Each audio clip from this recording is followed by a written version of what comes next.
great morning to celebrate these scholars that have made the most magnificent achievement today. And to scholars, you will have many more achievements along the way that you want to strive for. I'm honored to stand before you this morning. I want to thank the PS30 staff, the principal, the parents, and everyone here today. We do have something to celebrate. You'll be going on to middle school. There will be children there that are older than you. But the advice that I can give you today is allow the leader and the champion that lives on the inside of you to rise to the occasion, making right choices, not being intimidated, knowing who you are. You are fearfully and wonderfully made, each and every one of you. God has created you as a design, unique, original. No one else can be a better you than you can. And my motto, as some of you may know, if you can believe it, you can achieve it. And if you can see it, then you can be it. It's never too young to start looking into your future, to start deciding on what you want to do, your gifts, your talents.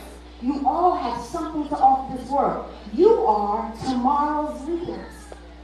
You all are tomorrow's leaders. And it does take a village to raise a child.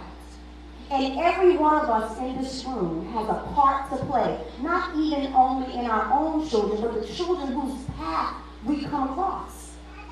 Some of you may have kids sitting here, some of you may not. But there are children that live outside of this room, that live down the street from you, that live around the corner from you, that live 2 blocks away that you see on the train, the buses, in the grocery store. You can sometimes speak an encouraging word into the lives of those kids because, no one is coming into our community giving us anything. You know that, right? It takes us. It's up to us. And so it takes a village to raise a child. But I believe it takes a community to lift up a standard. And I just thank God. I'm honored to stand before you today. I went to school, PS30, many years ago. And I went on to become a professional dancer in the entertainment industry. I lived in California for 10 years. I've traveled the world. I've worked with some of the most incredible artists. But when I came back to New York 10 years ago, and I looked around and I saw kids hanging on the streets, just doing nothing, and I said, God, what have you called me back here to do? And immediately I knew. I started a nonprofit organization called the Me Nobody Knows. And what that is an organization that taps into the me in the kids that no one knows. Their talents, their gifts, their passion, their abilities, their aspirations. How many of you kids in here have dreams? Raise your hand. Every hand should go up. Every hand should go up. And if you don't have a dream, guess what? You can start by having one today. Your career, where do you see yourself in 10 years? Because today you're in the 5th grade. But before you know it, you're going to be going off to college, as Ms. James just spoke. Then after college, those 6-figure incomes, yes? And I'm speaking that over you this morning. I'm decreeing that over you this morning. I'm declaring it over you. There is nothing impossible. And I'm going to give you 5 examples of people that you know that are so successful today, but had many failures. We all know who Oprah Winfrey is, don't we? Well, let's give you a little stat on her. Oprah Winfrey was fired from her first television job as an anchor in Baltimore, where she said she was faced with racism, sexism, and harassment. That means she was abused verbally with racism, and she was mistreated because she was a woman, and she was harassed because of the color of her skin. Well, how many know that she is a success today? So the point, never give up. Number 2 example, Walt Disney. You know who he is? Yeah. Disney World, Disneyland, multiplicity of films, cartoons, a vault of movies. He was fired by a newspaper editor because he lacked imagination. This is what they said. That he lacked imagination and had no good ideas. Can you imagine if he had listened to what they said to him? We would not have the Cinderella and the Rumpelstiltskin and all the movies that you've seen, the cartoons, the Disney World, the Disney World. He is an icon. example, Steven Spielberg. You know who he is? No. Steven Spielberg is a movie maker. He did E.T., all the animated movies that you see. Start reading your credits when you go to the movies. You'll see his name behind many movies. He was rejected at the University of Southern California School of Cinematic Arts multiple times. What does that mean? He kept going back. He was rejected, but he kept going back. Colonel Sanders, Kentucky Fried Chicken? Right. Listen, he was fired from dozens of jobs before founding his successful restaurant. He went around the world with his recipe of fried chicken before someone gave him a shot. And now he has a conglomerate of franchises globally. Next example, Michael Jordan. He's considered one of the greatest basketball players ever to play the game. But did you know that he was cut out of the high school team at 5'11"? He was 5'11", and they told him he was too short. And that he was too short to play, and that his level, and he lacked the skills to play basketball. That came out of somebody's mouth to him. Look at what he accomplished. The point of these examples is you never listen to what people say when it's negative. You know who you are. You know who you are, and you have that confidence. My last, well, two more. Kerry Washington. You know who that is in Scandal? My adults know. My adults know.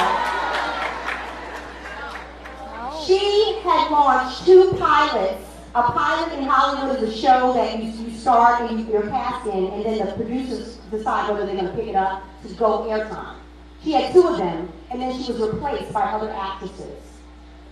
That's very disheartening, especially in an industry that you are constantly trying to succeed at. And then she launched her role in Scandal, and now she's a huge success. My last example is someone who I personally worked with, Tyler Perry. You know who he is. I was the choreographer on Woman Without Roots, a stage play, back in 1990. No, sorry, back in 2000. And Tyler had just literally been homeless. He used to live in his car. He was trying to launch a play for 7 years. His first play, I Can Do Bad All by Myself. He tried to launch it for 7 years. Each year, 30 people will come to the show. He never made any money. The final year, he cried out to God. He said, I know this is what I want to do. I have a passion for it. I just feel like I have to give up. And before he could give up, he looked out the window. He was in a hotel in Atlanta, and the stage door of the Fox Theater. There were people around the corner lined up to buy his tickets for that show. And to this day, well, we know who he is and what he has accomplished. What I'm saying to you is people will bring you down. Some people will say things that you're not able and capable of doing. But I'm here to tell you that there's nothing impossible. There's nothing impossible for you to accomplish. Dream with your eyes open. Begin now to create a vision board for your life. Does anybody know what a vision board is in here? I'm going to tell you what it is. It's just getting a big piece of paper, writing down your dreams, your thoughts, what you want to do, the career of your choice, the things you want to accomplish in life. Just write it down. And then read it every day. Because when you go on to these schools, the difference between you and another child is merely this.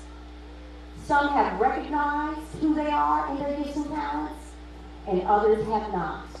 And so when you get the ones that are jealous, envious, and have strife against you, and the haters out there, it's because they have not tapped in to who they are.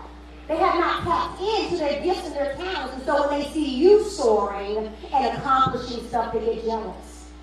But I'm here to tell you, don't fall for it. You be the leader and the champion that is in you. You continue to soar, have dreams, have goals.